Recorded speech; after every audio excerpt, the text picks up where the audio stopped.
Худжанде в средней общеобразовательной школе номер 22 имени Джабура Расулова прошел местный тур республиканского конкурса «Заря мудрости. Книга».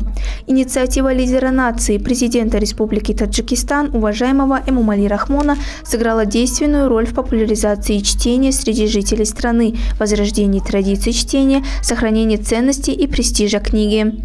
В отличие от прошлых лет, с каждым годом благодаря данному конкурсу у жителей страны повышается интерес к книге, и люди осознали, что именно книга является фундаментом и источником знаний.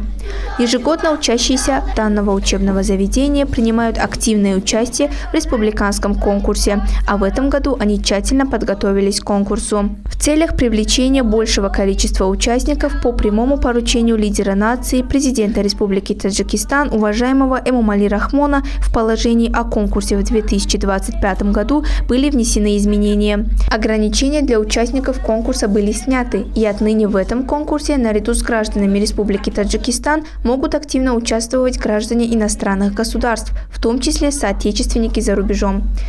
Также положением конкурса в этом году в 2 раза увеличен размер премий для победителей конкурса, и общая сумма на организацию и награждение победителей конкурса составляет 6 670 000 самани. Размер премии для обладателей 3-го места составляет 40 000 самани, 2-го места 50 000 самани, 1-го места 70 000 самани и обладателя гран-при 140 000 самани.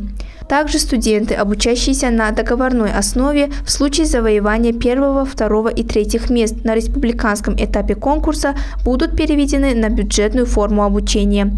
Учащиеся общеобразовательной школы номер 22 города Худжанда, занявшие на местном этапе конкурса почетные места, примут участие в городском туре конкурса.